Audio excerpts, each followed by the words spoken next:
Salut à toi. J'avais pas fait de vidéo depuis le confinement 2020 parce que j'ai repris le travail et je suis, effectivement très prise, de nouveau dans ma vie professionnelle, active, perso et cetera. Et puis j'ai eu la surprise de voir YouTube me censurer, ma première vidéo qui était un peu foirée parce que je maîtrisais pas encore l'outil trop. Et donc c'est celle-ci qu'ils ont choisi, de supprimer, de censurer en m'expliquant que j'avais prononcé un mot qu'il ne faut pas prononcer. Un mot, en fait c'est un machin comme aurait dit De Gaulle, en 3 lettres qui commence par un O et qui finit par un S. En fait, faut pas le dire ça, hein, sinon on a la vidéo supprimée. Donc je voudrais vraiment remercier YouTube, parce que là, moi, misérable moucheron avec très peu d'abonnés, je cherche pas à en avoir beaucoup d'ailleurs parce que mon objectif avec mes vidéos, c'est de garder une trace de ce qui est, ce qui existe et de moi, ma position de misérable moucheron, petite personne sans grande compétence, entre guillemets, reconnue, capable quand même d'avoir un regard, on va dire, une prise de recul sur la situation et de laisser des une analyse, pendant le confinement sur la situation que nous avons vécue. C'est ça mon projet en fait, hein. C'est pas de devenir youtubeur, mais c'est de laisser des traces pour dire: «Bah ouais, il suffisait juste de faire marcher sa tête à un moment donné et d'avoir un raisonnement». Je dis pas que je me suis pas plantée sur certaines choses, mais ma posture, c'était de montrer qu'on peut avoir une espèce de démarche intellectuelle et de recherche, parce que je me suis beaucoup informée à ce moment-là. Voilà, donc bon, bah, merci à YouTube, hein, de remonter mes lettres de noblesse là et de me censurer ma vidéo comme les grands youtubeurs, incroyable. Voilà, merci à toi YouTube, j'ai même pas répondu à YouTube, ça ne sert absolument à rien, c'est un algorithme, donc on s'en fout. Première chose, voilà. Entre-temps, j'ai lu un bouquin intéressant, voilà. Alors c'est un bouquin hyper conspirationniste, hein, mais vraiment on peut le dire, hein, c'est un gros théoricien du complot ce monsieur. Je me demande même si c'est une seule personne, je me demande si c'est pas un collectif parce que tellement il y a de données et d'informations dans ce bouquin. L'emprise du mondialisme, voilà. Crise économique majeure au singulier, origine et aboutissement. C'est intéressant de lire ce bouquin. Voilà, moi, je ne sais pas si tout est juste dans ce bouquin, je ne peux pas vérifier. Il met 15 notes et références par page, donc ça me demanderait ma vie pour vérifier quasiment. Mais j'ai eu grand plaisir à lire ce texte, ce bouquin, cet essai. C'est un essai géopolitique, économique, enfin, historique. Vraiment un travail remarquable en termes d'analyse transversale. Et ça m'a plu beaucoup. Euh, et ce qui est intéressant dans ce livre, c'est qu'il date un peu, hein. Bah oui, il doit dater de 2015 ou 2014 à peu près. Il a dû être écrit en 2013-2014. La crise économique majeure dont il parle, c'est la crise de 2008.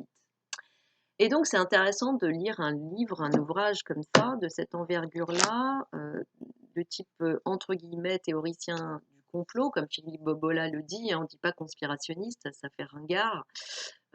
Celui qui dit conspirationniste, il n'a absolument rien compris à l'histoire, comme le dit Philippe Bobola, puisque l'histoire n'est faite que de complots. Donc on va plutôt préférer le terme théoricien du complot, hein, c'est-à-dire celui qui essaie de comprendre ce qui se passe et de donner son propre point de vue, sa propre analyse. Alors lui, il se pose là, ce gars-là ou ce collectif-là, je ne sais pas. Mais c'est intéressant de lire ce livre avec le recul, nous sommes en 2021, ce livre a été écrit il y a au moins 5, 6, 7 ans par rapport à la crise de 2008. Et ce qui est intéressant de voir, c'est que son analyse et sa projection sur le futur, elle est juste sur beaucoup de points, pardon.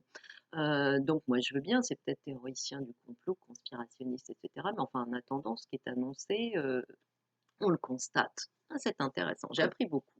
Du coup, ça m'a permis de comprendre que l'hypothèse que j'avais faite dans l'une de mes vidéos, de penser que la crise, pseudo-crise, l'espèce de pandémie qu'on a fait monter là comme une mayonnaise, était juste un arbre qui cache la forêt d'un effondrement économique et notamment financier du fait de la crise du repo de l'automne 2019. C'était effectivement une manipulation pour masquer la crise économique et pour surtout ne pas dire qu'en fait c'est une crise qui est structurelle et non pas conjoncturelle. Donc faire croire à une crise conjoncturelle alors même que c'est une crise structurelle parce que notre système, ce système de l'ultralibéralisme ne fonctionne plus, il arrive à bout. Donc c'était l'hypothèse que j'émettais. Et en fait, en lisant ce texte, je me suis aperçue, j'ai appris que c'est la position de l'auteur, qu'en fait les crises, elles sont déclenchées de toutes pièces, puisque l'objectif, c'est effectivement de créer des crises, puisque chaque fois que l'on crée une crise, on crée un choc, on creuse la dette des pays, on démolit un peu plus les États souverains, et donc c'est une stratégie de conquête. Avant, il y avait des guerres qui se faisaient avec des armes à cheval, des chars, etc. On traversait les frontières, on gagnait des territoires. Pourquoi est-ce qu'on fait des guerres pour gagner des territoires? C'est toujours pour gagner de la richesse. La conquête géographique, c'est pour gagner de la richesse en annexant des peuples, en annexant des ressources. Ça sert à ça, une guerre, hein. Bon, bah, aujourd'hui, on vit une guerre, elle a une autre forme. Mais aujourd'hui, qu'est-ce qu'on voit? Bah, on est aujourd'hui, en étant au mois d'octobre, fin octobre 2021, et on est à une dette publique en France de 120% de PIB. Voilà, quand Emmanuel Macron est arrivé au pouvoir, je pense qu'il était à peu près, on devait être à peu près aux alentours de 100%, je pense qu'on avait déjà dépassé les 100. Mais alors là, on a fait un grand bond en avant, on a une équipe de choc, hein, voilà. Et ça, on avait été prévenu. Il y avait un youtubeur dont j'ai malheureusement oublié le nom et paumé la vidéo, qui avait fait une excellente petite vidéo avant l'élection de Macron, pendant la présidentielle, pour nous alerter, pour nous dire que Macron, il était quand même passé dans un ministère quelconque de je sais plus qui, Hollande ou un truc comme ça, très rapidement, mais en très peu de temps, il avait déjà fait des catastrophes au niveau financier et qu'il y avait de grandes chances pour que le jour où ce mec-là allait être élu, il allait creuser notre tombe un peu plus. Ah, bah, oui, on le voit, même si c'est un pion, ce mec-là a été mis au pouvoir, c'est un pion parmi d'autres, puisque là, il y en a beaucoup des pions dans ce monde-là. Voilà, donc je te conseille la lecture de ce livre parce que voilà, les théories conspirationnistes, alors ce type a énormément de culture, hein, évidemment, hein.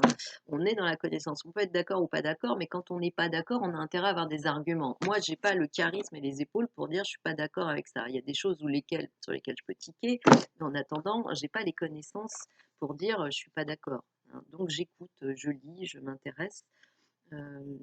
C'est voilà, l'opinion, on s'en fout en fait. La croyance et l'opinion, on s'en fout. Ce qui est important, c'est les connaissances et d'essayer de coupler ces connaissances pour mieux comprendre. Voilà. Par rapport à la petite vidéo, je fais une petite vidéo sur la peur, là, sur la posture du rebelle. J'ai fait une conférence en 2018 sur la peur parce que j'avais déjà anticipé un peu le climat qui était en train de se mettre en place.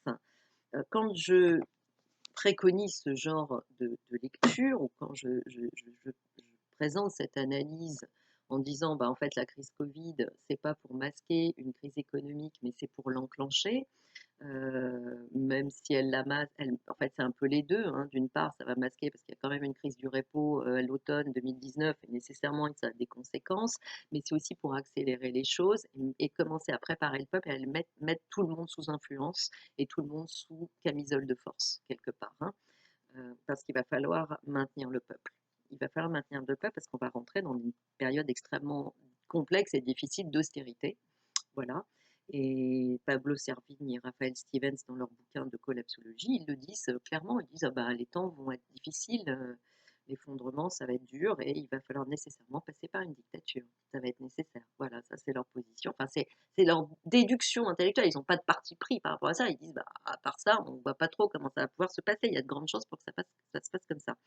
C'est en train de se passer comme ça, sous couvert de virus et de Covid. Alors après, je ne dis pas qu'il n'y a pas d'épidémie. Ce que je dis et je maintiens, c'est qu'il n'y a pas de pandémie plus que les autres années.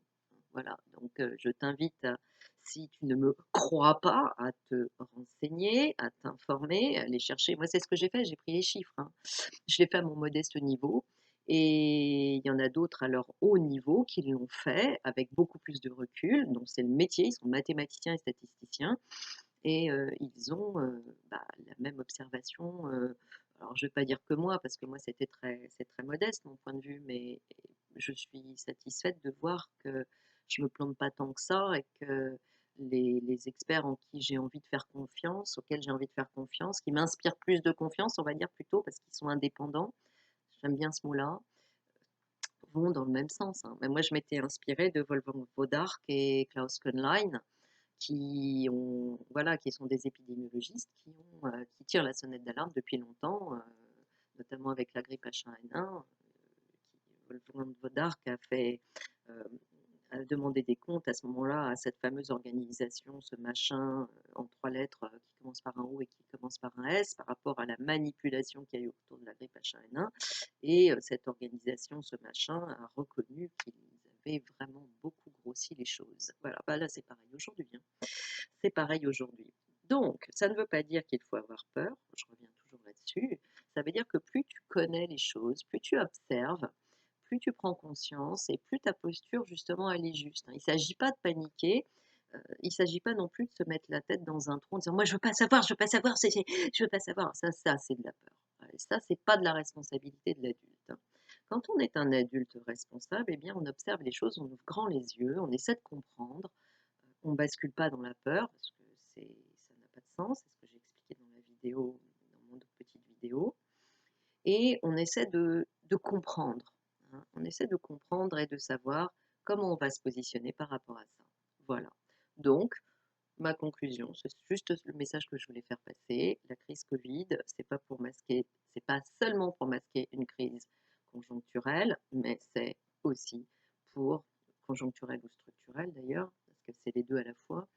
Euh, mais c'est surtout pour enclencher une crise majeure, comme il y a eu en 2008, mais celle-ci, elle est encore plus redoutable, parce que chaque fois qu'il y a une crise, les États s'endettent un peu plus, les peuples s'appauvrissent un peu plus, l'économie réelle s'affaiblit et s'effondre un peu plus, et donc qui tire son épingle du jeu? À qui profite le crime? Bah, tu regardes qui s'est enrichi pendant cette période depuis mars 2020 dans le monde et tu vas comprendre. Voilà, je te souhaite une bonne soirée.